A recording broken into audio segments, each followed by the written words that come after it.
All right, cool. I could turn you up just a nudge. Just a Check, nudge. check. Hey, how we doing? God bless. Yeah, we're chilling. All right, cool. We're a little evened out. My love, I love you, Francis. I love you. Hey, hey, hey, hey, hey. I'm gonna go away. Yep. No, you can't just like be mad at me. Is and she then let me in. declawed? No. Oh, dude, what? No way. You just ate that. Yeah, dude, I ain't worried about it. Like that's the thing about having a cat is like Oh, and should I like put this away for the wifey? no, you're totally fine. This one? Everything's fine. Oh, okay, cool. You got it good. Just like when she comes home, don't blow it in her face and stuff like that. Sweet, and it just died, so that works out. There we go. So, all right, we'll get started right about now. Just to touch on what you said about my cat just absolutely manhandling me, is that when she was a kitten, she used to like climb up my legs. And like dude, I looked like I was a fucking addict. Like it was just like I would, my legs would be bleeding. You look like one of those girls who are like post, like they're like gym girls now, and they're Yeah, like, yeah. Amen. Yeah, I had to get my yoga pants, and but Francis is always kind of like, I don't know. I'm an aggressive dad. Like I'm the one that likes fucking with her, you know. Yep. And I have positive and negative interactions with her because of it. Now that she is turning 3 on Friday, she's turning. Happy birthday! Happy birthday! To ya. I'd like to think that Francis gets black happy birthday. I think that's pretty Definitely. nice. Yeah, her birthday is April 3rd. Nice. And she's just a sick little kitty. But like, what I tell people, I know this is like my wife tells me I shouldn't tell people this, but I tell them it's like, if Francis starts grabbing you and trying to like bite you or something like that, she never bites like clamp down. Right. She's always just fucking around. Playing. Yeah. And she's like, that's not a good thing that your cat does that. And I'm like, well, I am her father, and you know, and I will so, do what I think is right. yeah, for my daughter. I always tell them not to like. Did you play fight with her when she was a kitten too? Yeah, that's why. So that's why, yeah. And I say just don't pull away real fast, because like if you pull away and you get scared, Right. then you're getting fucked up. Yeah, you're getting fucked up. But like bad. if you just let it happen and you're like, all right, you got to chill, then she usually, look, she has a whole tuft of hair that I got to get out of her neck. But you know, we're chilling. I like being a cat dad. I was a cat dad for a minute. I got a cat. His name was Rico. And he was called a pixie bobcat. Oh, nice. So his tail was just a little tiny stub. Aww. Yeah, he was the cutest cat. He was like a tan cat. Yeah. And I did the same thing. Like I would play with him when he was a kitten. And like I had him when he was 8 weeks, so he would like fit in the palm of my hand. Mm-hmm. And I would do the same shit and play with him when he was a kitten.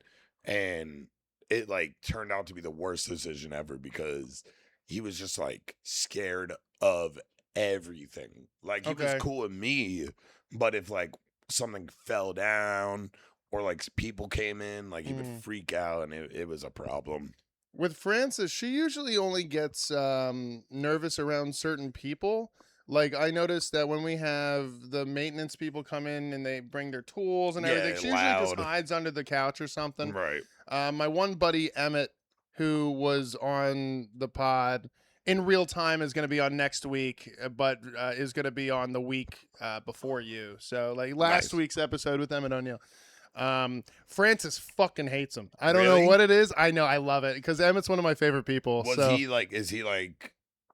Did he want to be loved by? Yeah, but he's one of those people who's just like, why do you hate me? You know what I mean? Getting like frustrated. Yeah, he's getting frustrated because he's trying to genuinely love this cat, and she's just like, I'm not gonna have it. She came right up to me and she liked me. Yeah, see that, Emmett? Maybe it's a personal thing. It's so funny too, because he's going to school for I don't know what he's gonna do for cat therapy. He's going to school for cat therapy. And turns out all you need to do is be a pussy and go to school, which is ironically what Emmett is. No pun intended. No. For me, there is half a pun, but otherwise I'm just trying to be mean to my friend. Nice. Is Emmett one of your guys from like home?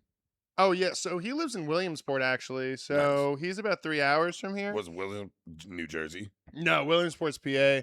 And it's like this town where time goes to die. Nice, yeah. And he's probably the youngest one there, other than whoever his age has small kids. Dude, would you have a 7-year-old on the podcast? Exactly. Yeah. Right. But rent's real cheap out there, and he's still going to school. So the goal is to come here Nice. at some point, I believe. Does he also do comedy? Yeah. Nice. Yeah. Hell Very, yeah, very dude. funny guy. And Shout out. shout out.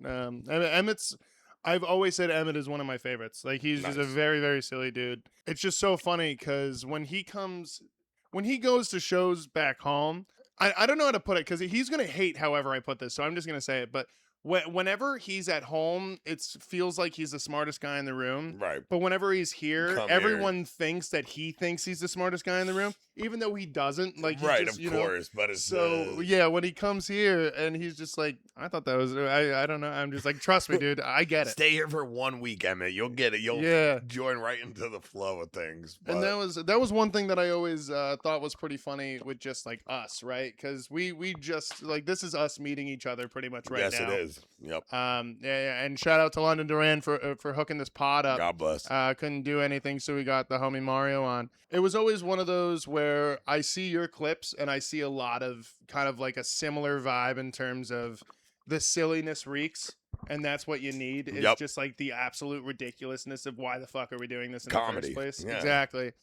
And I don't know, there's different camps for it just because what I've noticed is you know, there are a few comics that will just say, you know, just be funny. Right. But when I overthink that like I do everything, I feel like there's a little bit more of a nuance to like my showmanship, I suppose. Like, I don't think this isn't like one of those like, oh, well, my way of doing it is better. It's right, it's my not way, that. my way, yeah. But I can't just be funny. Right. Like some people can. Like, you know who can just like off rip no matter what is like Jim Gillespie. Right, dude, one of the funniest people I've ever met in my life. Exactly. Literally like one of the funniest people I've ever met in my life. I saw him. He was actually at the first when Fat Lady was still open and stuff like that, and he was running that. Like, Jim was the first comic I saw. Rest in peace, a Fat Lady. He was the first comic I saw where, especially just moving to a new area, where I'm just like, oh fuck, that's the bar. Yeah, dude, I'm fucked. Kill myself if I have to follow him, dude. Yeah. The host is that fun, dude. I'm fucked. Why did I move here? Yeah, he's very much of a just be funny type of guy. Where with me, I kind of like I'm more of like a storyteller. That's what I am. Yeah, I'm a storyteller, and like I think all of it is right. Yeah. Like this is not even a comparison thing because all of it is right as long as it's funny. I just enjoy the I like learning the nuance of how to make people not realize that I'm bending them to my will. Right. You know what I mean? And I think that is, not to interrupt, but I think that is the biggest part. Like, you know, I've heard a lot of quotes, you know, from other comedians, even like just local, like, you know, Philadelphia people telling me, you know, this is blah, blah, blah, this way. Yeah. But I think the most important thing that I've heard in comedy is like, you tell what you think is funny. Mhm. Like, I have a lot of stories that some of them I think are the funniest thing, but I've said them on stage and they just don't hit. And then some stories where I'm like, yeah, this might do well. And I have been saying those jokes for a year and a half. Like, so it's a very interesting, like, concept. And I think, speaking back on Jim Gillespie, like, he is such a, like, just an open book. Like, he'll say everything that he thinks, and he truly feels that to him, like, this is funny. And I don't want to speak for him, but Sure. like, that's how I see it. He's like, I thought this was funny, I'm gonna say it. Yeah. If you guys like it, awesome. If you don't like it, I mean, Moving on. I'm moving on, but also I still think this is funny. I might try it a couple more times.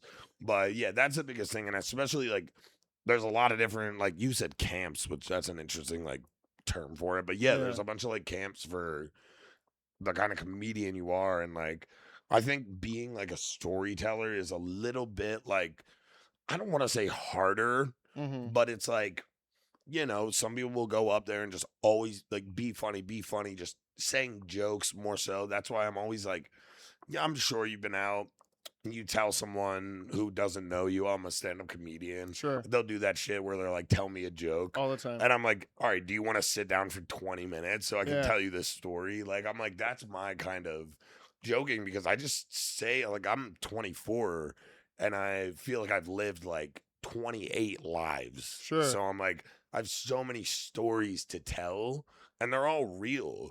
And to me, when they were happening, they were just life. But now I'm like, oh, wait, I've done shit that other people have never done or never like met people who have done similar things. And I'm like, Mhm. it works out to be funny. So That's one of it's very odd for me just because like just to break down a couple of things that you said, excuse me, where one, it's kind of weird talking to people without kind of breaking the fourth wall of realizing that everyone has this body that's lived through these many years of experience that you haven't right. yourself, and they're all like solo dolo to itself. It's all everyone's own experience. So one of those things when I got here was that I realized that you have to be able to be funny to you. And this is what we were talking about outside, how like I'm really bad at riffing in the moment, Right. especially on stage, because my thought process is like I have to be funny, where that's not what makes you funny. So like correct me if I'm wrong, but in your mind you're like, oh, like I have to be funny, meaning like I don't want to like divert too much into like my own head and just kind of be riffing and talking because like that might not be funny to like the crowd. I don't know. I really don't know because what I think the best way I could explain it is when I worked at my old job, I was a waiter at this job for 8 years. And at that point, It's a long time. I love serving. Were you getting paid under the table? Dude, it's tax season, really? You're gonna fucking Yeah, facts. don't bone me like Nah, that. I apologize. But when I'm at the height of my job, in terms of like socially, I can go up to anyone, including my bosses, and just be 1,000,000% myself, Right. and not even fucking bat an eye as to why I'm acting like that. Right. Where when I'm on stage, the whole premise of you being on stage is to be funny. Right. And immediately I overthink and say, hey, what if this isn't funny? Like I did the show with London this past weekend. Yeah, dude, he and told me you dominated.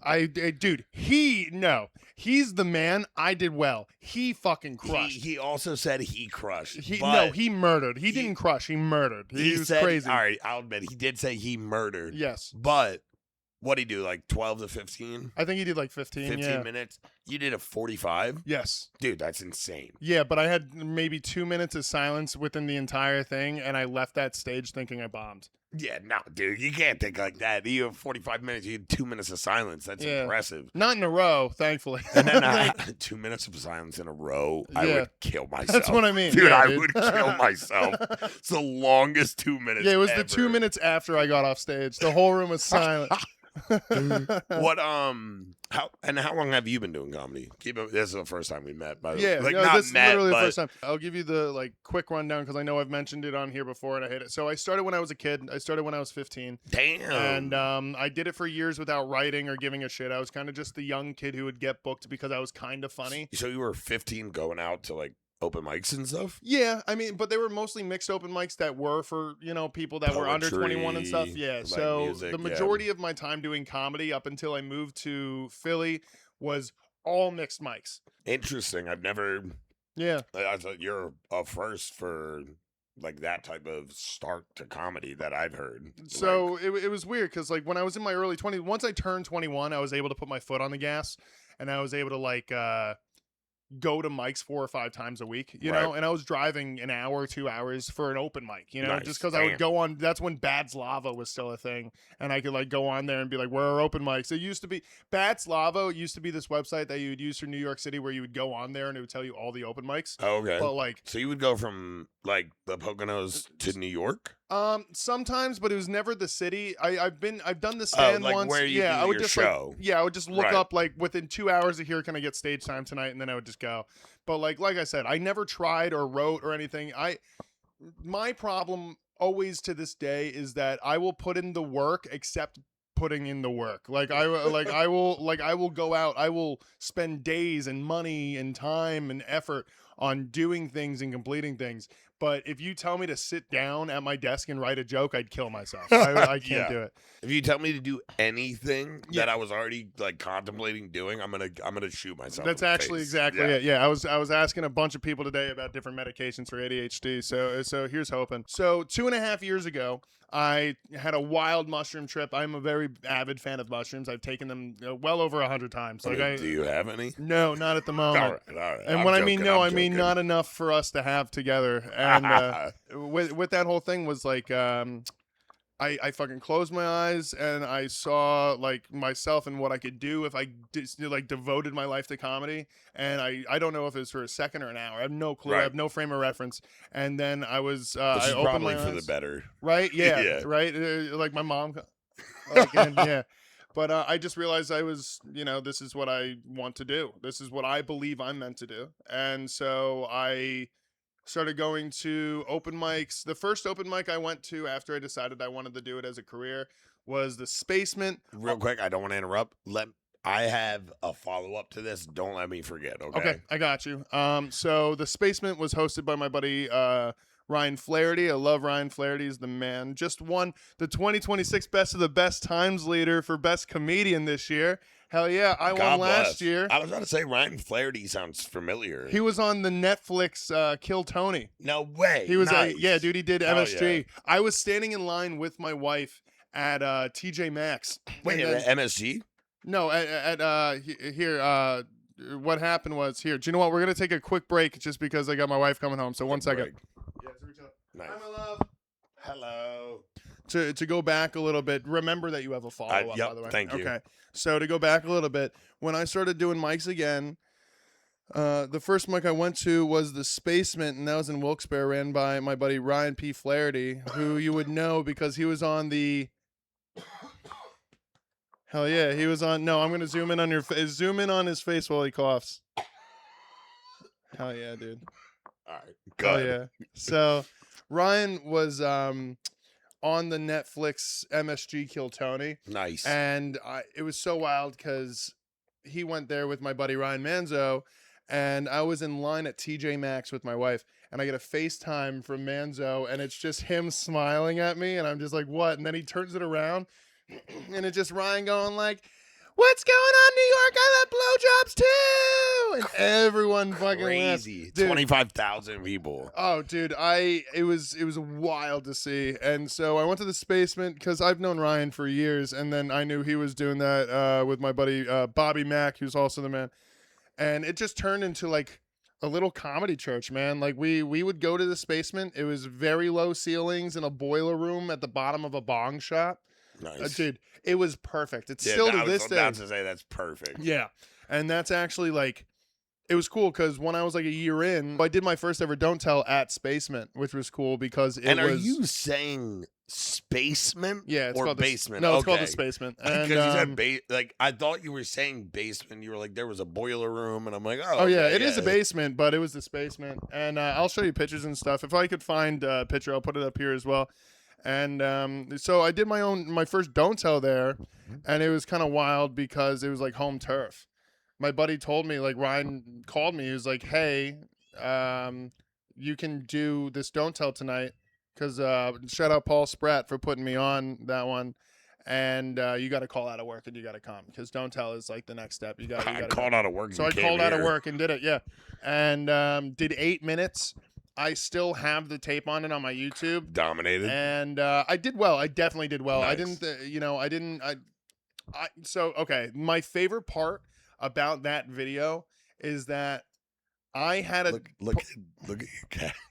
Oh, just down there. Yeah. Oh, she said, yeah, dude. So she She- sits. She puts her pussy on people's shoes. Yeah, she loves my shoes. Yeah, she does that, man. It always makes me I'm uncomfortable gonna when take she it off backs and that shit smell up. it. All right, Don't we're having a- you fucking watch your goddamn mouth when you I'm talk about sorry. Francis. And I apologize not only to you, but I apologize. Yeah. She'll be all right.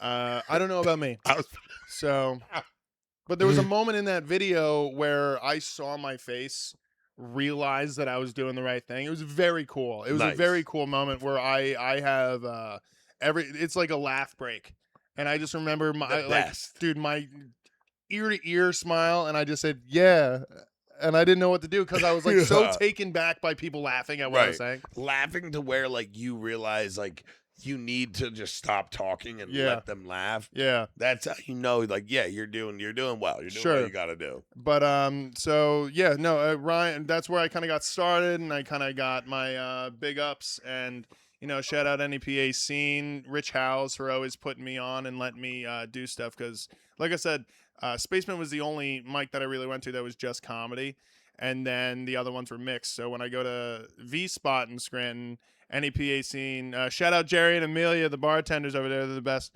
But he would let me go on in between bands, and I would go after work. So I would like leave work at 9 o'clock. I would get there at 10, go up at like fucking 12. Right. And if someone heckled me, he'd let me go. Dude, I've been on stage Nice. at an open mic for half an hour, just fucking torching people, and it's so much fun because it was one of those mics that no one gives a shit about you until you bully yourself into So it. then why that's why I don't understand. You're saying you can't riff. That's riffing. Yeah, but they're also like being mean. So it's like so going on stage with no pretext to like what is funny is different than when you go on stage and someone's being an ass and now you're like, "Oh, I can attack. Now I can be mean funny." See, that's and then Because I'm not a mean. I try not to be. I've been mean before. Dude, I just don't really enjoy it. I'm not, and I don't want to interrupt you though. Mhm. If you were, No, please, we're just riffing. that is that before I say what I wanted to say earlier was that is like I'm not like I've done 2 or 3 roast battles. Okay. I'll never do it again. Really, Like, I love roast battles. I hate roast battles. Why? Because it's just not the kind of guy I am. Like I'm like I don't like I have maybe like one mean bone in my body, Mhm. and it's towards like my girlfriend. I hate her. I beat her up. No, I'm kidding. I love you. I'm sorry. The one episode she'll ever watch and the last episode she'll ever watch. She watches all my stuff, so Hell yeah. I'm cooked. But Sweet. no, I have like one mean bone in my body, and that is saved strictly for like serious like situations where Sure. like if somebody is being disrespectful or being aggressive or anything like that. Like I used to box for like 2 years. Mhm. So like not semi-professionally is not the correct word. Like Mhm. I'm like 4-2 in sparring, Mhm. like semi-professionally. Yeah. And besides that, like that's it. But like I can fight very, very well. And I've gotten in plenty of fights, but they were all because like somebody started that. Like I don't like to have You're conflict. not an aggressor. Yeah, I'm not an Yeah. aggressor. I don't like to have conflict.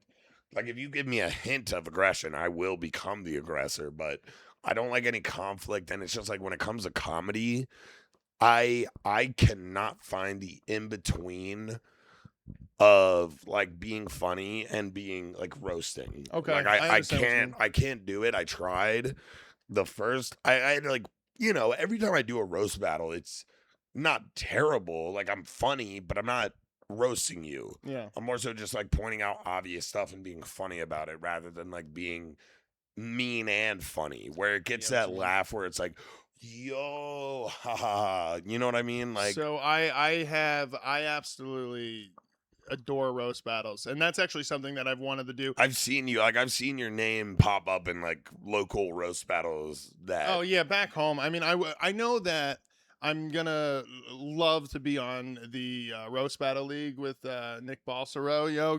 Go support those shows. Generally, we throw shows on the same date, unfortunately, because he always does like the 3rd or 4th Wednesday, and I'm kind of the 3rd or 4th Wednesday for like the Pub Web Comedy Jam. So go see that. I'm sure Or go to the roast battle league. You can go to either one of those. Nick's watching this like Well, dude, no, here's the thing is that like I know we've you can cut spoken that. about You can being cut on that, it. by the way. You know what I mean?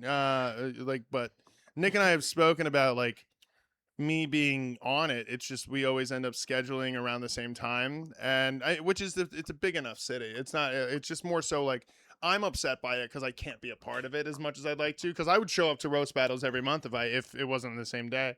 I didn't know the first time I was in a roast battle. I've only been in 2 roast battles, and it was against the same person. So the first one, I didn't know how to be mean, and I got eviscerated. Yeah. The second one, I was very mean, and I killed him. I Did you win the roast battle? Yeah, dude. Nice. Yeah. And were you mean and funny though? Yes. Nice. But good. I was mean. And so see, like I can't do that. Like he's actually the guy who gave me these. oh really? Tommy's shout out Tommy Stone. Tommy Stone was like, yeah, Tommy Stone's you the man. destroyed me. Here's 2 cutouts of yourself. Yeah. Well, this was when we were kids. Like this is like back like when we were like I don't know 20. Oh really? And so nice. a couple years ago, I'm 30. Oh really? Man? Yeah, Dude, right. For a white guy, you look great. Thank you Dude, very much. You Thank look you. great. Thank you very much. Thank you. I can't wait the audio clip. I feel like I look like I'm 34. I thought we were on the same playing field. Yeah, dude, yeah. 25 years old. Yeah, we're in our own Freaky Friday situation. it's very nice. But I remember going on stage against Tommy, and I was just writing the jokes, and I'm just like, all right, well, I gotta have to I have to correct where I was, and I have to be like really mean. And he hasn't been on stage in years though, so I was already up on the whole Right. time. I already had the advantage, and it's not fair. But like at the same time, I went for blood just because I lost the first Yeah, time, and I'm like, as I you gotta make should. sure. But I guarantee you, if we roasted again, he would have just as good of a chance as I would, because I threw You would everything at the wall. The third time, you would have to come in with the same energy. Yeah. Bloodthirsty. Because yeah, I showed up. I changed a minute before I got on stage, so like I had a completely different outfit than the first hour and a half of being there. Why? Was that like a mental Well, one, tactic? I looked ridiculous, and that's funny. Okay. 2, I couldn't stand there looking ridiculous, or else people wouldn't watch the wouldn't show. take it They would serious, take yeah. And 3, fucking, if you're about to roast someone you've been talking to for an hour, and then you see them a minute later and they look completely different, it's a mental thing. Yeah, I don't know if mental it thing. worked. That's I don't know if it worked. that's immediately. I'm like, oh, you're fucking with their brain. You know, and so now you like look fly as shit. yeah, because I'm trying to. No, I had a button-down shirt with shorts pulled up to my belly button, and I fucking and I had like fly as shit in a different sense. Yeah, with fucking pit vipers and stuff on. It was you horrible. got cornrows. Yeah, dude, I had a Toys R Us hat on, and but dude, I remember the one. I'm trying to think of like one of the mean jokes, I guess. Okay, so here's a joke that this is the meanest joke I said, which for what it's worth wasn't the killer. Like this was Okay. like mean to the point like everyone was But like it wasn't the killer. no, I don't want to say I would say, but the one that I said that I think I went a little too heavy on was that so and so got 3 DUIs, and I think we should all be sad and disappointed that he didn't kill himself. And And everyone was like, Period. "Oh!" And And- that was the end of the joke. That was the end of the My joke. God. And obviously, I don't mean that. So I love I'm the guy. assuming this was not your first joke you said. It was No, that was like after already building yeah. a rapport with the audience and dude, I forgot what I forgot what the one I had. But I don't want to be on here roasting him with jokes that are. I don't want to do that. I But just wanted to also- be. That was the meanest I could be. he cooked your ass. Fuck Yeah, you. he also just paid me for a good show, and he gave me these. So I love you, Tommy. And Tommy, yeah, shout you're the out. man. And dude, because he's also a tall, slender white man. And when we were growing up, they would call Is us. he Italian? I don't know, but they would call us the Twink Towers. The That Twin yeah, Towers. yeah, that was our name. So You yeah, guys I don't just know. explode in each other. Oh yeah, dude. Amen. We tried to. Nice. Just 2 plane shaped comics. It was really weird. And Dude, I can't. I don't know, man. I just can't. I cannot do roasts. Like it just like I've even like my roommate is Lauren Ellis. okay. Yeah. Yeah, Shout out Lauren. Hell yeah. Shout out Lauren. And she Lauren asked me to be a part of her birthday roast. Very cool. And I was like, I would love to. Yeah, that looked awesome. I was It looked unfortunately awesome. unable I to saw go. the one last year. Everyone had wigs of like black cut bobs, Sure. which is like it was her hair at the time. But I was like super stoked that something came up. My mom got like a knee replacement and she needed me to drive. Yeah, somewhere. some dumb bullshit. Well, that's the thing with roast, man, is just because like there's like a bottom level for roasting, and that's usually just like based off of physical appearance. Where as much as I understand the And need for that. sorry to interrupt, but that would not be my go-to in a roast battle. That's I don't like it. That's like a Plan Z roast. Yeah, like for example, like I remember that Susan Kaiser asked if I wanted to be in a roast battle. Shout out to Susan. Shout out to Susan. Susan's the absolute love shit. you. I missed you. I haven't seen you in a while. So she was on a roast battle, and she mentioned like if we roast battled each other, and she said she wouldn't want to roast me, and she wouldn't want to be roasted by me. The thing with roasting Susan was just like I didn't want to be somebody who would do low hanging fruit, and because I respect her a lot, and I feel like a lot of the people that would make those bottom level jokes are people that shouldn't anyway. They're not good at their craft. Yeah. Or it's just somebody being mean and bigoted somewhere in her life. You know, and I feel like being such a good sport, because she is a very good sport. She's very, very good sport. And she's very funny. Dude, she's hilarious. She's and if you ever funny. need like random sports information from the 80s, she has it. She has Really? it stored up there like a library, dude. I did not know that. Yeah. You know, and hey, like 184% of comedians, she is autistic, you know? So... You know, that's her words, not mine. You know, but wait, she says that? Yeah, she does say that on stage. She was just like, I think the joke is like 17% of comedians I am trans, and like 184% of comedians I am autistic. And I'm like, fuck yeah, joke. It's a great joke. I love it. And so, do you know what's funny is like last year for the Comedy Fest. Like she had one of the best tapes out of everybody. We had like 150 submissions, and she was which Comedy Fest? So this is actually the perfect time to say I run the NEPA Comedy Festival, which is taking place in Stroudsburg, Pennsylvania, October 8th through the 10th of 2026. We just announced our first headliner, which is Brandon Sagalow. Sagalow. Right, I know. I've seen. I don't know him personally, but I've seen him. I mean, shout out. He's the man. But I guess this is actually a really good time to do this too, and I apologize for interrupting you. Go ahead. But hello, everybody. How are we today? My name is Chris Jones, and you're listening to the Milk Talk Podcast. Come on.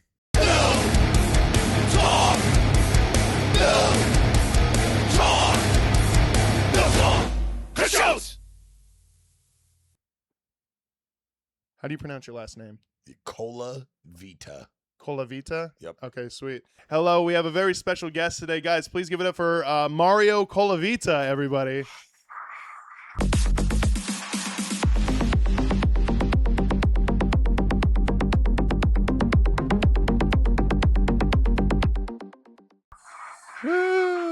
God bless you. Yeah, and now I'm gonna adjust.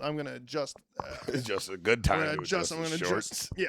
So it looks like you're wearing a Mountain Dew shirt, but you're not. It's Sundrop. Oh, wait.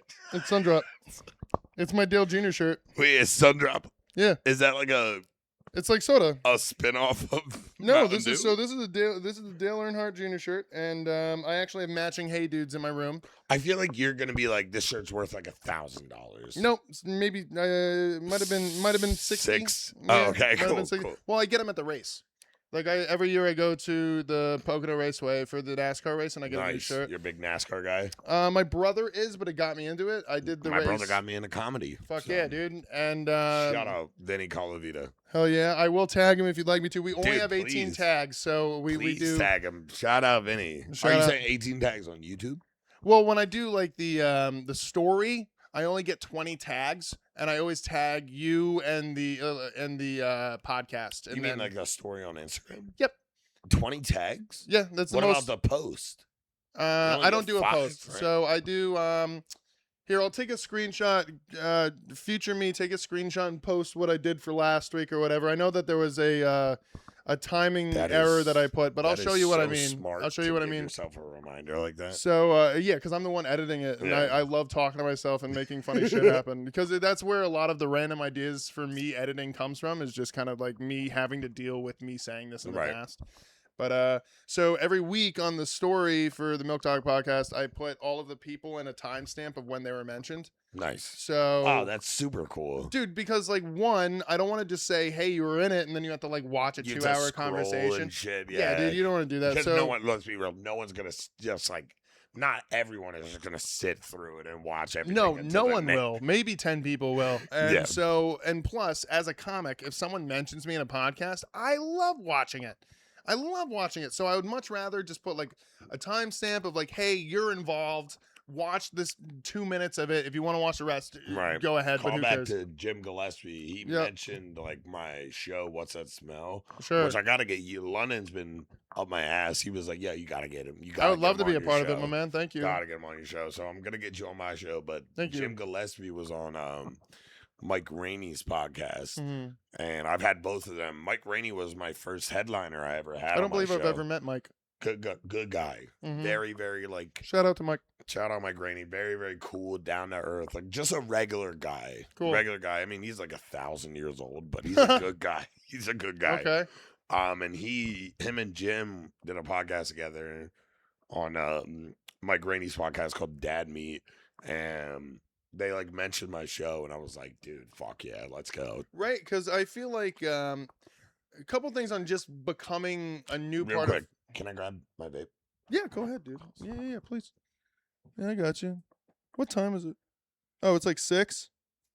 Yeah, dude. 6:08. Because like, I do podcasts. I just. No, we're chilling, Yeah. dude. I'm a fidgety dude. No. I'm gonna get you good content too. So here's the thing. Here's what I'll tell you, because you're gonna have to remind me what we were just talking about in a moment. But I always say that I talk too much in my own podcast, and I never let the guests speak. So having you here, Yeah, it's you the same got a thing with good one. London, because like London and I will literally yell at each other's faces while we're both talking at full volume until one of us decides to I'll concede. do that to you in real life. Yes, But okay. on your podcast, I will. I understand. You know, You will do it a little less. Yeah, I want to listen more, Mhm. but in real life, I'm Yeah. a chatterbox. No, same. And that once you mentioned that you have hyperhidrosis, and I too have hyperhidrosis, You were like, all right, you're I'm like, good. we're homies. We can hang out. Yeah, But your mic is soaking wet, by the way. Yeah. Sorry. The thing with being new to a scene, because I've never been new to a scene before, and I've always had like. Interesting. Me neither. Yeah, I was only new when I started. You know what I Right. mean? So I have like 10 years of context with people. You know, and even when I came back to comedy, I had a lot of people still kind of doing it and stuff. So when I moved here, I realized, that there's a certain percentage of very valuable, high percentage being booked comedians. And a lot of the time, I remember in my first processes of just like understanding what that meant, I was at first like, oh man, it's because of this, or I suck, or whatever like that. But realistically, you need to like ingrain yourself with not only the scene, but the people in the scene and the community. Because it's just as valuable to be a good hang as you are to be a good comedian. I think it might be even more important to be like a good hang. Like a hang I would hope so. A hang in the sense of like. Well, I wouldn't hope so, I guess. In Yeah, a perfect world, it should be like in a perfect world, it should be a objectively 50-50. Yeah. But I think, look at your cat. Oh, she's the best. Dude. I think it's in a perfect world it'd be 50-50, but in reality, I'm speaking strictly to Philadelphia because we both know the community well. A little bit for me, yeah. I would say you do more than I do. But. I know a little more. Like I said, I've been out of the scene for a little bit. I got a promotion. Shout out AT&T. If you don't have AT&T, you can hit me up. Mario's funny. Mario's funny AT&T. I wish I should make an Instagram with that, but yeah, like I think like. From what I've seen, I was also going to ask you if you remember your first time ever doing stand-up comedy. I don't know if you ever took a break in between. Oh, years breaks. Yeah. I used to live in Philly. Really? Oh, no I lived way. in Philly for 3 years. I did one open mic. Dude, I started. I remember the date. I remember the time. It was July 25th, 2023, around like 7:30 p.m. I went to a local sports bar. I didn't tell my friend. I knew I wanted to be a stand-up comedian since I was in 5th grade, which is a fun story. Which is what I told you to remind you of. Yeah, so continue on to what you're saying and then go into that. Yep. And I remember that time I brought my best friend Peter out. Shout out Peter Brooks. And we were just going out. I was like, yo, let's go watch the Phillies or the Eagles, some shit. And to a local bar in Abington / Jenkintown area called King's Corner, where I met Guy SL. You don't know him? Shout out Guy SL. He's a local Philadelphia comedian, and he's the one who him and Noah Burr. Noah Burr, shout out. He's growing up. He was my brother's best friend. I never knew him until I started comedy. Never really knew him until I started comedy. But either way, I went there. I didn't tell my best friend. I signed myself up secretly because I knew if I told my friend Peter we were going there, so I could do my first stand-up set, like I would have a panic attack. I wouldn't have done it. Yeah. So I did it secretly, signed up. I told a stupid ass joke. I was like, hey, I was having sex with a girl, and she was like, oh, say my name. And I was like, yo, chill out with that Beetlejuice shit. That was one of the first jokes I ever told. Yeah. From there, like, it escalated, but I forget what you said that made me say that. But you were asking me about my first time doing stand-up. I don't necessarily remember it. Then wait, real quick, what was I going to say that I wanted to say? Oh, shit. Oh, when you were in 5th grade and you learned how you wanted to be a comic. So, real quick, so, like, because I was going to ask you way earlier, like, how did you know you wanted to do, because you had 9th grade, and you go first. Yeah, you had said something about, like, you always knew you wanted to do comedy. Yeah. And I always knew I wanted to do comedy since 5th grade because I was always a class clown, typical. And I remember in 5th grade, I was always pretty good in school, but I was always a class clown. Teachers like hated me or loved me. And my one teacher, Mr. Brenner, shout out, but also fuck you. Yeah, I ain't gonna find you. Shit. I ain't finding you, piece of shit. I'll find you, you sick He'll fuck. find you. I don't got it. And he hated my guts because I had a bunch of buddies in that class. We'd always cause a ruckus. And one day he said, yo, I got to go next door and grab this textbook. I'll be right back. Be super quiet. He left. And as soon as he left, I started, talking to people. I got everyone going crazy. He comes back. He slams the textbook on the table and he goes, it was so quiet over there in Miss Murphy's class. You could hear a pin drop and everyone gets quiet because he was, going crazy. Yeah. Everyone gets so quiet. You could literally hear a pin drop. And when he said that, I slid my protractor off my desk and it like hit the floor as if it were a pin and everyone heard it and it crushed, absolutely crushed. And he was pissed. He was like, Mario, you're staying after class. I'm like, all right, whatever. Excuse me. And after class, I'm like expecting him to give me the dumb bullshit 5th grade teacher spiel of be respectful. And I'm the only one in there. And he sits down and he was like, do you know what stand-up comedy is? And I was like, no, because I grew up just single mom. All we had was like 4 channels growing up. Like we didn't have cable, we didn't have games or anything. Like I was a kid where I was outside with like my socks off, like running around the neighborhood. And he was like, do you know what stand-up comedy is? And I was like, I've heard of it, but no. And he was like, I want you to go home and I want you to ask your mom if you can watch Kevin Hart. I guess that's, for a white guy back in 2006, respect to him for being like Kevin Hart. But and I go home, I ask my mom, I go, hey, like I want to watch Kevin Hart. And I guess she was having a good day and she was like, okay, yeah. And she like rented one of his specials and I watched it and I'm watching it and I was like, hey mom, like what does he do for a job? And she was like, as far as I'm concerned, this is what he does. And I was like, well, how does he make money? And she was like, Mario, he makes a lot more money than I do. And I was like, what? Yeah. I was like, wait, so like I could do this forever? And she was like, no, you can't, but he can. I was like, all right, you bitch. You bitch. Yeah. And then ever since like the rest of the year, like I became really close with that teacher who said that. And then like since then I was like, this is what I want to do. And then obviously life comes into play. But you become, dude, I always say this, especially about like early formidable years and your 20s, is that you are like 5 to 10 different people within the time that you are, what I said a earlier, teenager. like, I feel like I've lived like 28 lives. Yeah, everyone who's like super into like understanding themselves and kind of like going through the ebbs and flows of life, even at an earlier age, you kind of understand like the chapters of your life where you become a new person. Right. And so for me, I was in 9th grade and I remember I was a very unpopular kid in high school up until about like, I don't know, like halfway through 10th grade. I was the crier. I didn't. Oh, yeah, I was the God crier in school. almighty. I know, but yeah, a new podcast, The Boxer and the Crier. But it's dude, you were the kid I would like make friends with. Sure, like, yeah, and that makes me feel horrible right now. That makes me. Thanks, Mario. Well, Mario said I was cool. Well, Mario thinks you're fucking dumb. So No, I was no, thank you for being my pity friend in the past. I'm so not excited. a pity friend, bro. Like all of like I was the type of kid like I mean I was a piece of shit in this sense because any fat kid, like fat boy that I met, I'd be like I would instinctively be like, they definitely don't have any friends. I gotta be friends with them, which is horrible. But Since we're doing that right now to past you, Chris. 6 out of 10 times, they didn't have any friends. So Sure. I would be like, yo, like, what's up, bro? And they would be cool and funny. Yeah. Because most fat people are funny. I mean, shout out fat people, but Fat people.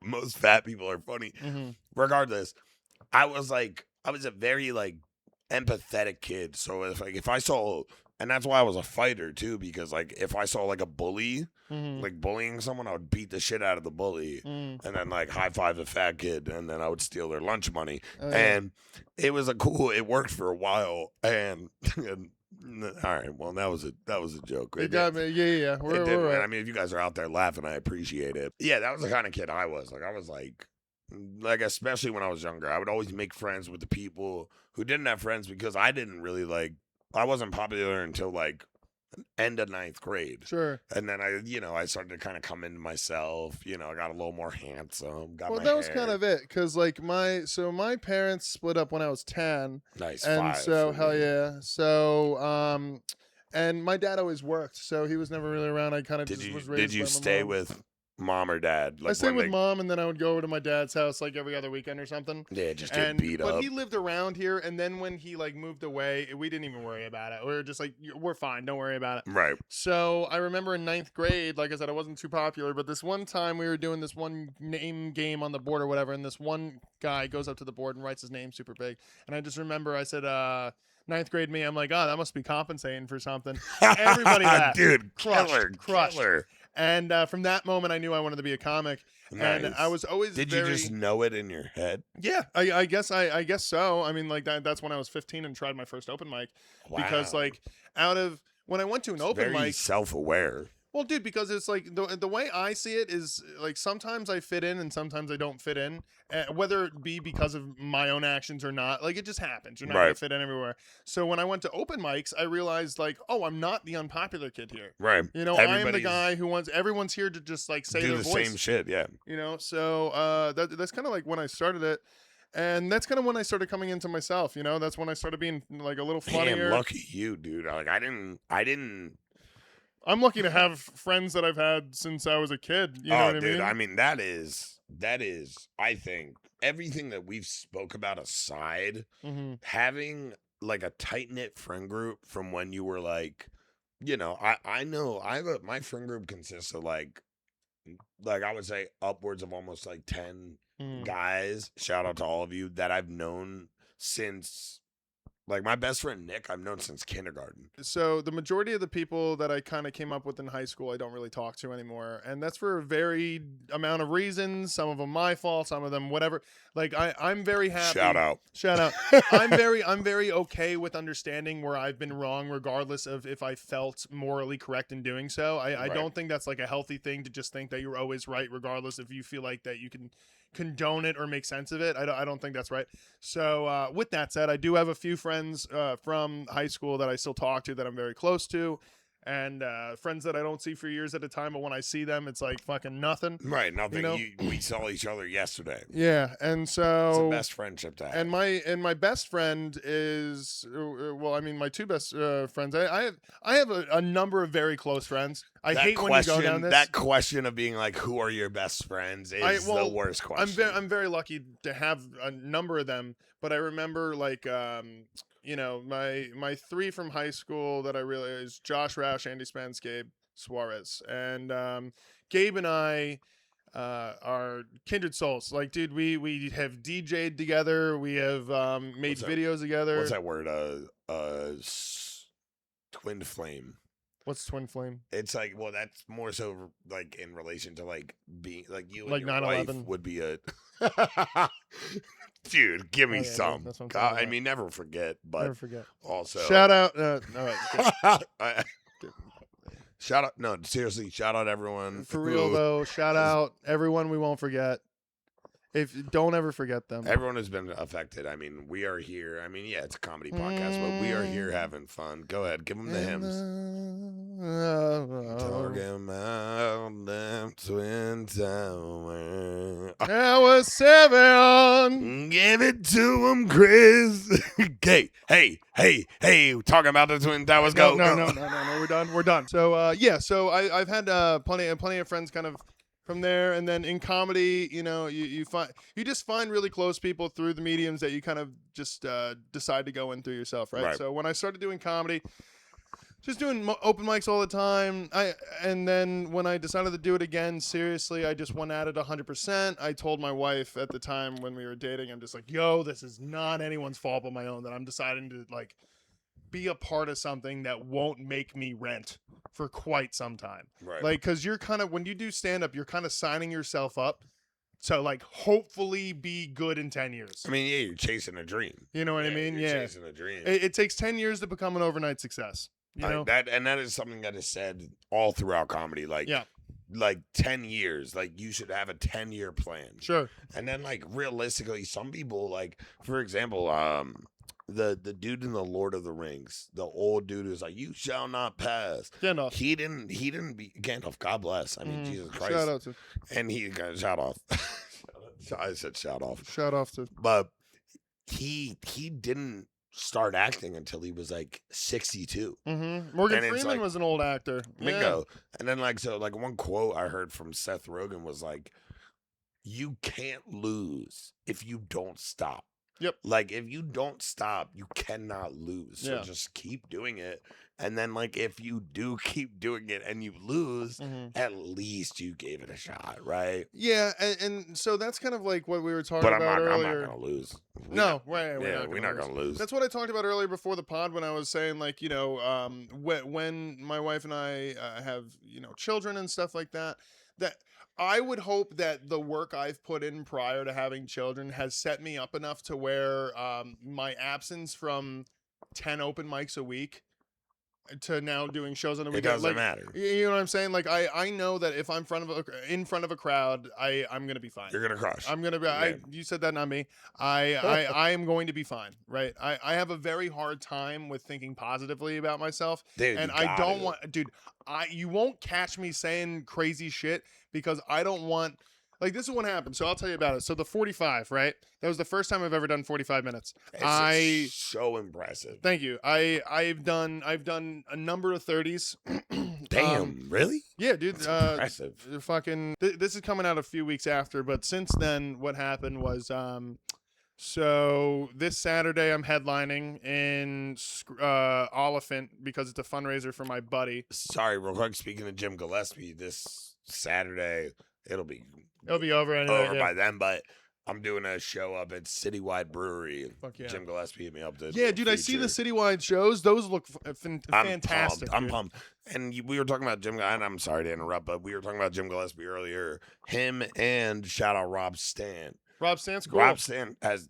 And when you're done, I'll speak on this. He gave me the best advice I've ever heard in comedy. The best advice. I've only met him in person a handful of times. I have spoken to him online a few times just for like random things. He seems like a rockin' dude. Very funny. I've seen him do comedy before, and very, very funny. So this Saturday I'm headlining. I'm doing a half hour. Damn. And then on the 17th, I'm headlining the Little Theater April? Wilkes-Barre. Yeah. It's my birthday. Oh, nice, dude. Happy birthday. Yeah. I'm bringing Jack Thompson with me. Nice. And, this dude, weekend he is and next weekend. Funny. Dude, shout out Jack Thompson. I truly believe him and Tully are like on a different plane. Are they brother and sister? Wouldn't that be funny? Yeah, and Jack's a sister. Wait, are they like? No, they're not related. They're just homies. They're just homies. Oh wow. Okay. And cool. that's really funny. I'm keeping that in. So that's really funny, and I think that's awesome. But anyway, I think that both of them being so young, like they have no clue. Like, not that they don't have any clue, but like they are so. They're like raw ore. You know what I mean? If they keep refining that shit for 10 years, dude, when they're 30, they're going to be like, I truly believe they could be greats. I really do. I've seen a lot of Tully's material. I saw her, like, I officially met her once at Brownies, like a long time ago. But dude, Jack, my wife is a huge fan of Tully. She really? just saw him over at the Pub Web Comedy Jam couple weeks ago. Anyway, so yeah, I'm bringing Jack around a few times this month because he was the MVP of our first year festival. Nice. And so become very good friends with my homies. So I'm bringing him up for the shows. Dude, shout out that dude. I met him. Yeah, Jack's the man. I officially met him for the first time at a Liam Riley show. I mean, Cool. don't get me started on Liam Riley. Liam Riley, he was also one of the first silly geese I've ever met. One of the funniest silly gooses I've ever met. Like him. he is a one of a kind. He's in our camp. Do you know what I mean? Yes, precisely. Like yes. Liam would be in our camp. Absolutely. Yeah. Like somebody like none of the tents are up. Where we can't get a fire going. Things are opened up. Yeah. We are mosquitoes everywhere. Yeah, dude, we're gross. Yeah, we would be horrible campers. Dude, he is. He's one of a kind. But Jack, I met him because Liam booked me on his show up in Jersey. I want to do that. I was actually supposed to be on that show, but I couldn't make it out that last second. Dude. Couldn't make it out that last second. He throws a great show. Him and Matt Liam. Yeah. Yep. Dude, I mean, shout out. Is that where he's from? Because I always see Matt's clips, but I never so. see him do Oh, comedy. Matt? I'm not sure if that's where Matt's from. I believe. I never see him at mics, but I see his clips, and they always pop off. He is funny. He made it to, like, the semifinals of Philly's Funniest, yeah. So, but, like, backtracking a little bit, just because I don't want to talk about myself, but I want to again make sure I talk about myself. About yourself. It's your podcast. So, I am this month doing three half hours, 2 20 minutes, and I think 2 10 minutes. God those are my shows this How month. long have you been in Philly? A year. Well, a year in June, Right, but sick. none of it's in Philly. Nah, it's cool. I've been here 24 years. I'm not doing 20 minutes, but I mean, shout out. Well, dude, it's a completely. So I learned how to do stand up backwards, right? Because all our mics were mixed mics, so that means all our sets were 10 minutes. Right. So I started doing comedy with a 5 to 10 minute set, which is not what you're supposed to do. So by the time I moved here, I was so used to doing 15 and 20 that I never got good at 3. Right. So for the first 6 months of me being here, I just ate shit because I didn't know how to do 3 minutes. And I feel like that's a funny paradox because if you're booked on a show to do 10 minutes, it's like, well, I'm used to, doing 5 minutes of just kind of not riffing, especially in your case, because of what we spoke about earlier. But like, it's like, for me, like, I could easily do 30 minutes. Like at the last show I did up in Jersey, shout out Kev, shout out Lil Joe for putting me on that show. Oh yeah. They were like, all right, it's gonna be 7 to 10 for you, and I ended up doing like 14. I was like, I'm sorry, but they made it clear, like, yo, if you're crushing, we'll let you go. You should also more. light people, because like that's happened a few times where it's like I would rather leave in the middle of my set. Like if it's a show and it's a difference of a minute, like. What I always tell people is I tell them what my last joke is about. So even when they light me, when they hear it, they know after that I'm done. Oh, smart. You know what I mean? That's I'm just smart. like, my last joke is going to be about hey, by pool. the way, my last joke will be this. So yeah, because if I go into something and I'm over the light by a minute and like they I'm know in the it's middle your of the last joke, they know it's my last joke. Smart. So, that's really, really smart. But like, I always enjoyed longer sets just because I could kind of like take your time. I could be myself. Yeah. Where in 3 minutes you can't really be yourself unless you're really you got to be like, hey, not everybody's Charlie Gibson. You know what I mean? Not everybody is a Gibson brother. What a guy. Yeah, Campbell too. I mean, I like had both of them on my show at during the same show. I need to get Campbell on a comedy jam, but I had Charlie, and he was definitely a very popular favorite. Oh my god. Yeah. So but it's hard for me to kind of like be myself so quickly. So being here has made me way better at shorter sets.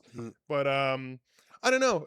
I think because I've heard this from some comics that are newer, where they're getting a little like. How funny would it be if your phone was not recording? I'm gonna check right now. So when I was talking to a few newer comics in the scene, no one that we've mentioned. I actually forget who I was talking about, which is probably better for editing. But he was just like, oh, it seems a little gatekeepy, right? And I feel like, hear me out. So I feel like from an ignorant perspective, not in like an ignorant and negative way, just a new way, just being new and ignorant to anything like you would be if you just started something. Like, yes, but the problem is like it doesn't matter how good I am coming into something. If no one knows who I am, then why the fuck would they book me when they have a sure shot with any of the fucking however many comics I can murder at Hundreds of any other, different, you right. know what I mean? So with me, it's never been about like what, it's always been about when. Like it's kind of like it's gonna just happen. I mean, You know? I think the biggest and Never like questioned it. I think like this, this conversation could be a good thing to like end on. I think like one, networking is everything. Sure. Like who you know is everything. I've gotten booked on the best shows I've ever been a part of because of whether it's audience or the set I did, Sure. because just strictly like for just strictly the people I met. Like for example, I don't know if you saw like me, London, and Joe threw a show at this like a like Italian restaurant called Piccola Trattoria, Okay. and I only got that opportunity to throw that show because of What's That Smell that I throw in Jenkintown, and I only throw What's That Smell because of London. Yeah. So it's like networking is everything. Oh, London's the man. I Dude, fucking London, love I wouldn't be, I mean, big shout out to London. Like, I wouldn't be anywhere, I wouldn't be sitting here without quite London. Quite literally, yeah. you wouldn't be sitting here if it wasn't. So for it's him. like he is London, just for the sake of it, London FaceTimed me with him on also because London couldn't do the pod today, so he was like, "Yo, what about my homie?" And here we are. Bingo. And but London and I kind of share a very similar concept. Dude, he loves you. Dude, I love him. He loves the you. Thing We're is, gonna get dude, you on Lost Time. I would love it. I Yeah. will do practically anything. I had to make sure. I don't know about 45 minutes. No, but- I don't know. yeah. That's the thing, and really fast because now I'm in like halftime rushing. So give me Yeah, 2 seconds. do your thing. So okay. So in terms of the 45 minutes, I definitely stretched. I am definitely comfortable at 20 to 30 minutes. I could do that. It's not the best yet because it's one of those things where it's just like, oh, if you say you had 30 minutes and you actually have 15, yada yada yada. You could always compress. It's like making a sword. You just bend the metal, bring it down. You know. So What a good I saying. definitely did the 45 and it was definitely good and I was definitely proud of it. But at the same time, should I be doing 45? Absolutely not. But nonetheless, yo, shout out to the boy David. Thank you very much for having me. David Deo, he does I think it's High Point Comedy. If I fucked up, I'll just put it right here, but High go follow Note? them. High Note. This is in Okay. so we drove 3 hours to Deposit, New York for this set. Oh, okay. Word. Yeah, it was like Wow. it was the one bar in town. The whole town was there. It was packed. There was Yep. like 80 people in the room. It was nuts. It was so I cool. saw clips. Yeah. it was And fire. so anyway, with London, him and I share the same kind of mantra of like being shitty in show business is so 90s. It's so back in the Dizzy, you know what I mean? Like, because you can be a good person and get everything you want if you're working hard and not an asshole. People might take advantage of you, but guess what? I've seen people who are shitty get taken advantage Right. of. You know what I mean? So it's like whatever. So I think being a good person, you'll go exactly where you want to go. and London's in life. fucking hilarious, and it's very nice when you have people that you trust to do well and are good. And people. they're good at what they do. Yeah, they're at their good craft. people and good at their craft. So here we go. We do have to rush for the first time ever. I've never had to rush bangers I told and you I dangers was going to before. talk about it. No, yeah. it's okay. I love this, and do you know what? You are officially invited back on the pod in the Hell yeah. future. I would love to continue this conversation. So right now, guys, we are going to do our weekly fun little bit called Bangers Bangers and about this. Bangers and dangers, everybody. Okay, so I'm going to show you 5 things. You're going to tell me if you think it's a banger or a danger and why. Try and keep it a little compressed just because I have to still break all of this down before I go to the mic. So, all right, and one of them's red. I don't know why. And danger meaning bad. Danger meaning bad. Yes. Okay. So, all right, banger and danger, guys. First one is poetry. Banger. Okay, why? I don't know. I think I just went to like a black open mic poetry thing, Oh, yeah. and I got chills for the first time listening to poetry. Mhm. I mean, it was mostly sexual at this poetry. It was a unique thing, but I like poetry. I think it's a very, very cool art form. Cool. I actually know Buddy Rashad, who's from back home. Is he tall and black? No, he's short and black, but nonetheless, he makes up with the cornrows. It's very nice. He has very good hair. And he's always been, I've known him since college, and he has always been a guy who just, like, when he speaks, you listen, Right. and you get chills listening to him. Hell yeah. You know, I always thought that, because I've seen plenty of poetry, and I think that there's good mediums of all of it.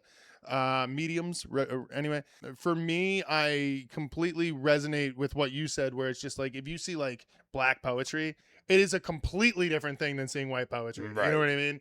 And I mean, that's the same thing with pretty much anything, like black comedy, white comedy, all that. The culture is very different. Yes, but like the power in poetry from pain, especially when it's something that I personally didn't live through or something that I might not understand. Exactly. Hearing the words in a way that strike you is something that I believe is like, it's art. It's art, and it's an amazing way to teach people something that they themselves would never live through. Poetry is a banger. You know what I mean? Yeah. Poem. That's what I would say. All right, sweet, excellent. Next up, banger, danger. We're really flying through here. All right, EDM. Bang. Come Banger. All right, what do you like? Black EDM? Like, is there even black EDM? I don't even know. I'm sure. I mean, T-Pain has been DJing. T-Pain does not do EDM. Yeah, he does, dude. Really? Like, dude, last year at Lost Lands, which is the biggest EDM festival in America, he did a dubstep set. No. Yeah, man, he's been doing that, and he's thanking everybody in the community for allowing him to like do that. T-Pain is one of a kind. Yeah, dude. Shaq does it. Oh, I know. DJ Diesel, I dude, know I saw him DJ last Diesel. year. Yeah, my girl was just at DJ Diesel. That's what I'm talking about. Yo, watch out. Yeah, I mean, around. chill. Yeah, she was chill. She's loyal, especially in front of Shaq. Yep. Especially in front of a 5-time NBA champion who's rich and owns like Macy's and stuff. She's taller than him, so it's cool. That's really cool. That makes sense. I wish. Just as a boxer, you needed a 6'11" person. I need a 7'2". Yeah, girl. you needed an Amazon. You needed death by snoo. That's the only way. she, Do you listen to EDM at all? Is that like your type of music? That's why I say a banger. Like me and my boy Peter, who I mentioned earlier, like we went to like a EDM concert in some abandoned warehouse in New York. Perfect. Like a little bit ago. We took a bunch of mushrooms. Amen. Yeah, no, I love EDM. Like he's been pushing me. Like we haven't gone to a concert in a minute. Don't go to the Ave. What is? I hate the Ave. It's the worst. Dude, he loves the Ave. Dude, it's the worst venue I've ever been at. That's like a thing like you could just do on the weekend. The walls were sweating. Dude, honestly, it was we so have hot. 100 degrees in there. Yeah, we have hyperhidrosis. Yeah. I was the wall. It's fucking crazy. Yes, exactly. Yeah, but I love EDM. I go to festivals every year with my wife. And EDM festivals are the best. Yeah, banger. Banger. Okay, sweet. I feel bad. I'm not trying to rush too much, but I also know like we've been talking. No, I appreciate it because honestly, like on any given day, we'd have another hour. Right. But like right now, just due to time and everything, we just have to like okay. So hey. Sorry. All right. So this is the red one, but for some reason the ink kind of made it look cool. But the banger danger, HyperhiBROsis. Oh, dude, that's why it's red. You printed out last minute. Yeah, dude.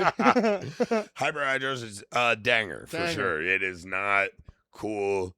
I mean, the couch is soaked. Oh yeah. Do you have sweaty palms? Sweaty palms, buddy. I mean, I don't even know if the mic is working. I think I shocked it out. I always end up like, dude. That's why I started like Howie Mandeling people. Like I just do fist bumps. You did that when I came in. Yeah, and dude, I was because like it doesn't matter. Like it's 60-something degrees in my house right now, and I still. Like, oh my god, I think about it, and I would normally be like touch my hand, but you're gonna touch it, be like it feels normal. It feels the same. Both have, I would think it's my fault. You know? Exactly. But I always sweat like a fucking pig, and like I work at a bar, so during the summer it is such a pain in the ass. Like I bring my sweating own. I bring people's my own drinks. Towel. I literally J Yoder.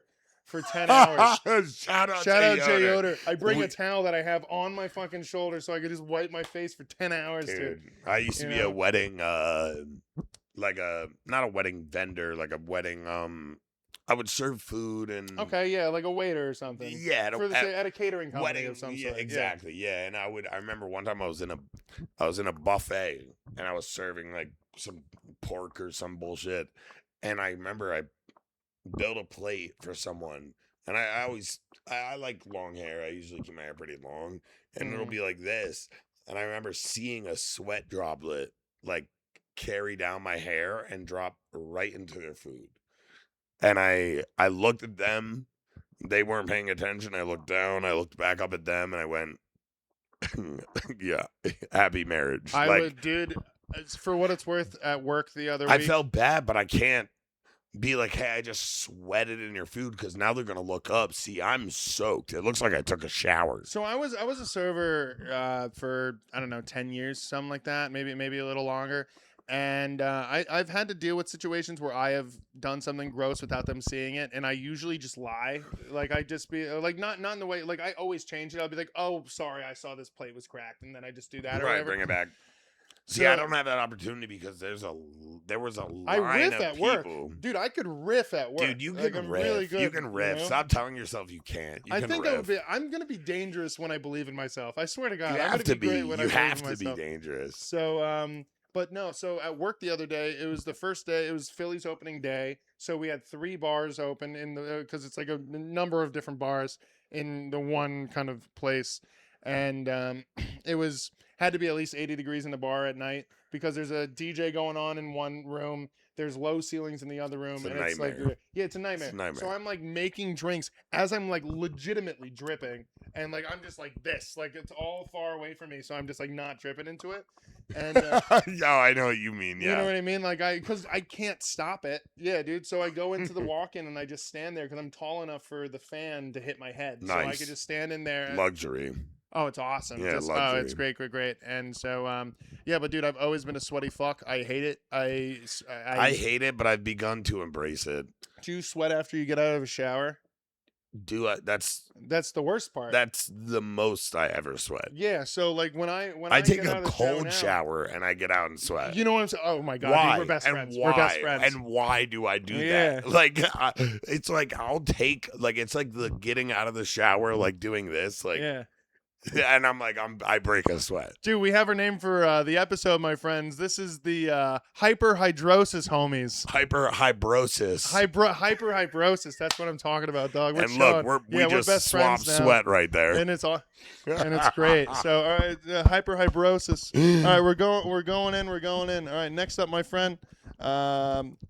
Here, which way? Oh, this really fucked up. Zoos. It's all the way down here. No, danger. Zoos. What do you Danger. think? What do you think? Banger or danger? Danger. I don't like I'm not like an activist, but I don't like the thought of like animals being like kept. I think all animals should be free. Oh, you don't want like some skinny blonde lady named Allison fucking feeding rhinos and stuff? No, I'd like a skinny blonde girl named Allison to feed me. That's but fair. Yeah, You're God a little bless. rhino. I mean, God bless. Put it on a t-shirt. Skinny Allison. Skinny Allison, put on a t-shirt.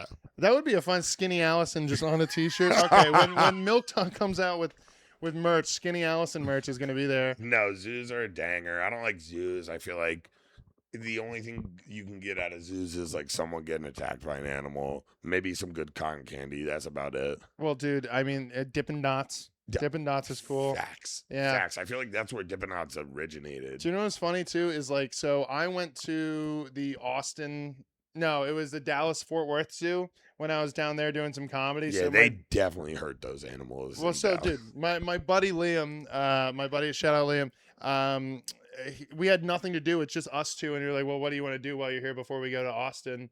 And I was like, you're like, go to the zoo. I was like, I guess go to So we're just two adult dudes at twilight hour, just being like, yo, you want to go see some animals? And it was so much fun. But the thing was there they had an exhibit for a white-tailed deer. Being from Pennsylvania, white-tailed deer are just so like I've seen more. Oh, you're dead. talking about it was a regular deer that we see. Yes, like, just at a zoo. You know what I mean? So I'm just that's like, why it's danger. Dumb. Like that's not. What did you do? Did you just wait for it and then build a No, fence I around it? fucking hit the deer and they picked it up and That's brought what it I'm to the talking zoo. about. Yeah, And that's what they did. But I'm actually like, zoos are cool. Like if you have somebody like, I wouldn't.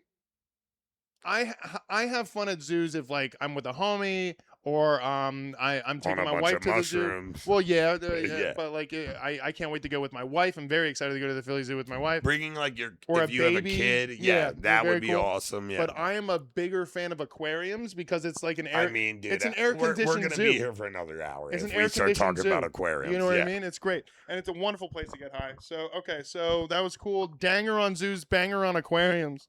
So we have one more. Do you this save one. the best for last? Maybe. I don't know. I kind of try and shuffle them because I don't want Nice. the red one to just be the last one all the time. But Smart, you put it right in the middle too. yeah, fuck it. it's So- perfect. self-reflection. I mean, He's doing it right now, folks. He's doing it. He's doing it. He's doing it. We got him. he We got set him. me up. He Yeah. set me up. Yeah, self-reflection. I mean, God, you're so good at this. You're killing it. It's a banger. It's a Yeah. banger. Yeah, I mean, That'd like, be weird. That would be a weird stance if you're like, no. nah, I hate it. I It's take not happening. 45 minutes to think about it. And I'm like, bad. Yeah, bad. I did some of Danger. it just now. I didn't like where I went. It's a bad. banger. I mean, come on, you gotta self reflect. Like, I don't know if anyone's seen Secret Lives of Mormon Wives. No. I mean, I'm sure anyone watching this, one of you has seen it because it's an atrocious thing to watch. But I think taking accountability / self reflection is the biggest thing you can do. Like, especially being, in all seriousness, being like stand-up comedians, if you're not self-reflecting Or self-aware. Yeah. then Then what are you doing? They go hand in hand. You're not You gonna ever hear, dude? Oh my God, I have some. I'm gonna tell you something in 2 minutes when we got this fucking mic off. But you Hell ever yeah. hear like a comic just be like, dude, my jokes are so funny. I don't understand what's going on. kill myself Yeah, dude. before you kill yourself. Yes. That is, When people say, but my jokes are so funny, it's like you're missing they're the whole not top because 20%. no one's laughing. Like, Yeah. oh my God, that's a nightmare. Oh yeah, dude. But It's a nightmare. But dude, I got to be completely honest. I would love to have you back on the pod at some Dude, point. I will love to hit be you back. up. This has been a wonderful time, guys. Please give it up for the homie Mario. I would love to have him, God bless. and I loved having him. So, sir, Dude, HyperhiBROsis. Come on. Guys, this has been the Milk Talk podcast. I've been your host, Chris Jones. This has been my buddy Mario, who's been here as a wonderful fill-in guest for London Duran, who will be on soon. Guys, I will see you next time. Submit for the NEPA Comedy Festival. Submissions end June 1st, 2026. Oh, can I do a couple plugs? Yeah, real please. quick? Oh, duh. Yes, Dude, please hell do the yeah. plugs, please. I throw a show in Jenkintown, PA. What's That Smell Comedy? Me in London, who will be on here soon, and Lil Joe, another local comedian, where we throw a show in Fishtown. Love Lil Joe. Lost Time Comedy Show, which you will be on soon. We throw another show. London throws Costa Duran. He'll plug Casa that. Duran's awesome. And then we throw another show over in Doylestown at Piccolo Trattoria. Fuck yeah. We throw a bunch of stuff, but What's That Smell Comedy in Jenkintown, Lost Time Brewing in Fishtown, Mario's Funny on Instagram, and Mario C Funny on TikTok. All right, guys. I've been Chris Jones, your host. This has been another episode of the Milk Talk podcast. I love you guys. I'll see you guys next time. Peace out. God bless. Oh, yeah. Yo, good shit. Dude, hell yeah. That was awesome. Talk.